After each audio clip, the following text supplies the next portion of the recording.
Why was your interview performance not successful? What are the deadly mistakes that you could have avoided so you could have won that interview?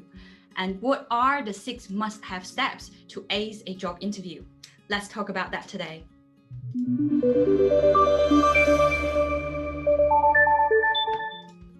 Hello everyone, Jade from Career Journey Professional based in Sydney, helping you to find and land an ideal career that's aligned with who you are, suits what you're best at, and can utilize what do you want to achieve, the fulfillment in your career. Let's talk about the hardcore topic today. How did I help my clients to ace job interviews? What is job winning interview performances? Now, there are several topics that we'll talk about under this video. So this will be one of the videos are slightly long. So I'll just tell you what are included. First is, what is it really like when you are having that winning interview performance, when you are really performing well? Second part, I'm going to talk about what are the common mistakes that I have seen that people could have avoided when they're preparing for their interview. Thirdly, what is really needed when you are preparing or when you go into that interview room to become a top performer. And lastly, the 6 must-have steps to ace a job interview based on my experiences and how I help my clients to achieve their interviews. Now, interview is one of the things, well, sometimes it can be an interview, sometimes it can be a casual occasion, sometimes it could be just a chat.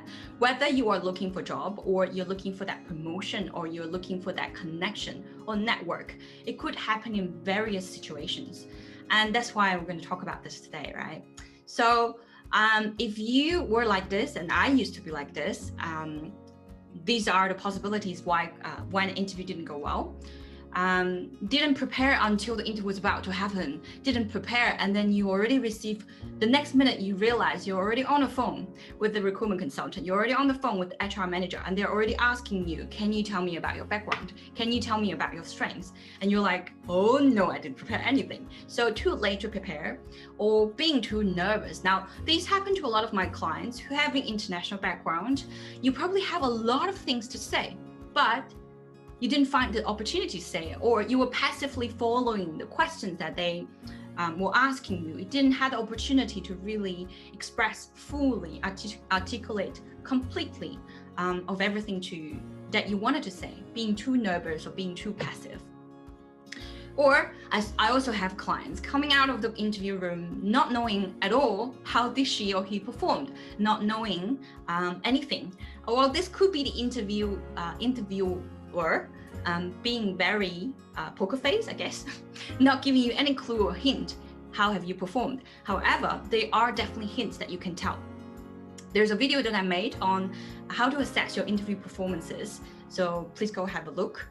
The reason I want to mention that is because it's normal. We all go through that. That's some of the cases that happens that our interview may not win, but don't worry. And what I want to share now from 2 perspectives. I personally interviewed about 4 or 5 people last week for people that's going to work for our companies. And I used to work as a recruitment consultant. So being on the side, helping a candidate to prepare their interviews, but also being an interviewer, being an employer, I witnessed things on both sides. And what I want to share is what is a really good interview performance. First of all, what I always try to help my clients is really fully expressing all of your expertise, your skills, your knowledge, and anything or everything that you have known about this particular role, to fully express it, right? That's your opportunity to fully express it. There are so many occasions that, so I call it expression 10 out of 10. So there are so many occasions that me personally, no matter you're extrovert or introvert, no matter you are a people person or you are very detail oriented, this could happen to everyone, that you only express 5 out of 10 of what you know. And then you look around, there are other people who are so good at selling themselves and they can talk as if they know 10 while they only know 5. So what I want to really help you is fully express and really make it so clear that the employer wouldn't miss anything and everything you know, that you are a good fit for this role. The next thing that I notice nowadays is we don't like candidates or the interview performance. We don't like someone is overly confident, nor someone is too timid. It's about authentic. But there's a line, isn't it? We want someone who is competent, who know what they're doing, knowing that they're capable to take the job, they can generate good results. At the same time, not too arrogant. At the same time, not too snobbish, and nor to the other extreme as well. Not someone so timid, so scared, so nervous, couldn't put their sentences together. This is what I noticed last year working closely with some employer. They have encountered really confident candidates for the hedge fund industry, for the financial industry. However, they're overly confident, showing that too ambitious sometimes can put your employer off. So it's really about being authentic. One example I can give, so last week I interviewed a graphic designer. I asked him 3 times, what are some of the things that you would see is your weakness? What would you say you're not so good at? I was asking in different ways, and he just keep telling me, I have no weakness. Does that sound real? Does that someone you want to work with? So that's what I'm saying. It's all about authentically, professionally presenting your skills and strengths with evidence, with results. That's the best state to win an interview. That's what we call a winning interview performance. Okay, let's move on to some of the common mistakes I've seen. Now, the first one is going into an interview room, not knowing, having no clue what the recruiter's gonna ask. Now, this is what I always ask my clients to do before they even prepare. You're gonna assess if you're a right fit before the recruiter assessing you, because everything they're gonna ask you is assessing, are you a good fit? So you need to assess that first. And that assessment or doing that research or that thought process should be giving you a fair good idea of what they're gonna ask. And these, of course, also include some of the things that could be a concern, could be a potential weakness of yours. For example, one of my clients last week, she said she was working as a purchasing officer for a small company, and she wants to work for the bigger company. However, she has no clue of all the bigger processes and the softwares and the procedures the bigger companies use. So I asked her, do you think you will be able to work in that job without knowing all of the softwares? Have you assessed yourself in that way? And she was like, oh, I didn't. And that's why I didn't pass the interview. Yes. So you should walk in knowing roughly. They're going to ask you, why this company, why this role, why are you a good fit? And you should also know some of the concern they may have. And you should have your own version of the story to be able to convince them. That's number one. Number two, it's preparing your interview answers as scripts or having too long a script versus not having a structure. There are so many ways that they can ask a topic. There's so many angles or phrases or specific ways they can ask one same thing. So instead of preparing a script, it's better to have a structure, which is what I use with my clients. Having a structure and having that flexibility and having your pool and bank of different stories and evidences, it's going to help you easily put things together and can be flexible, and you can tackle different questions around the same. For example, communication, you prepared 3 kinds of stories for dealing with clients, for dealing with manager, dealing with team member. And then no matter how they ask you, you will be able to pull an answer together in a good way instead of remembering a script. And when you're trying to remember scripts, remember, people can see that because you're in your head, you're trying to remember that, and you're not having a dynamic conversation, you're not having that much eye contact. It's just a bit awkward, isn't it? So script is it's not the best way, but having a structure is a good way. Thirdly, not preparing and using examples in their interview answers, in their interview preparations. Once again, I guess examples are much easier than me explaining what that is. Again, last week when I asked that graphic designer, can you tell me what are the outcomes of your graphic design, of your picture that you designed, of the video that you that you edited? He said, I edit very high quality products, and they are seen of good value. Very plain and very generic, not bad, but I'll give you another version of this is what I was expecting. I was able to edit 2 videos and 30 pictures within 3 days, and they all helped my previous employer to generate more than 30 to 200 Instagram followers, Facebook followers, YouTube followers. So you see the power of using evidence, stories, numbers, actual experiences, right? So that's what I mean by preparing and using examples. Number 4, deadly mistake.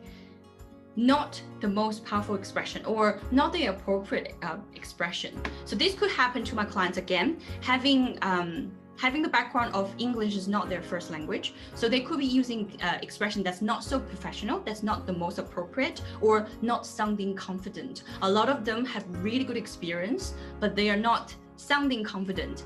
That has to do with the way they express themselves, or the structure they express themselves, or the certainty or pauses that they use. And that again is something that we go through in the coaching sessions to help them.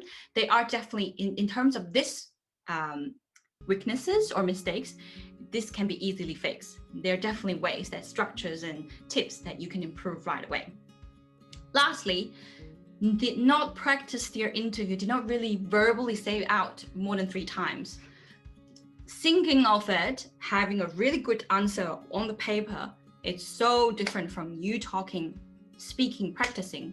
And trust me, you speaking and practicing in front of a mirror is going to be so different when you speak in front of a person or in front of multiple person who give you that pressure of that interview.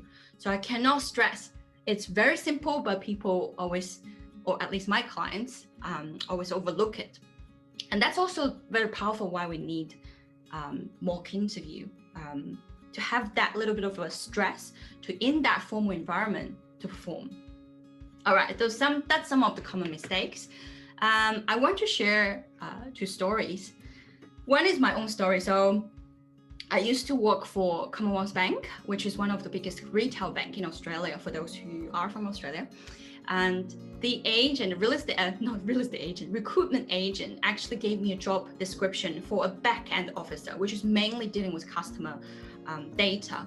When I went into the interview room, what the job title, the manager, the interviewer told me was completely different from what the agent told me, which is middle end, which is dealing with, so the actual job is actually dealing with customer as well as internal team, as well as data. The end result, the manager told me that you have answered all my questions clearly. I have nothing else to ask. You sound like the right, perfect fit. So I got the job. But how did I do that? In my own mind, I was like, this is not what I prepared for.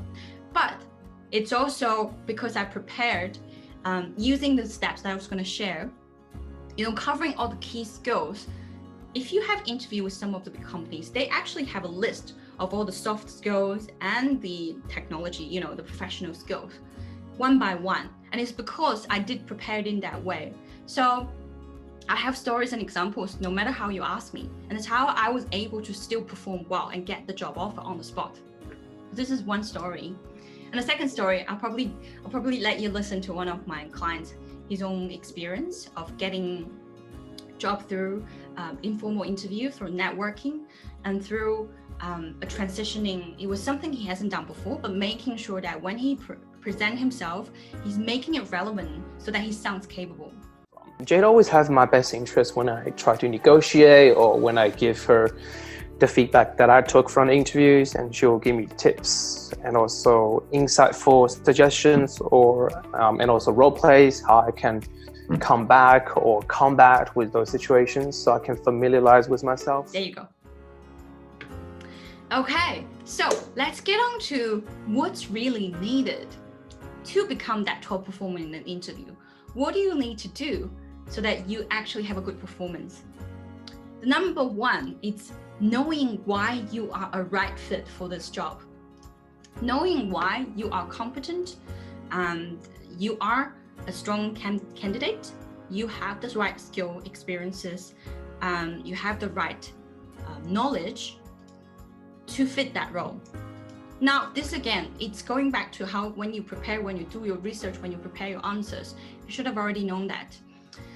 And secondly, is knowing how to use your way to articulate your strengths, to strengthen why you will be good at this role.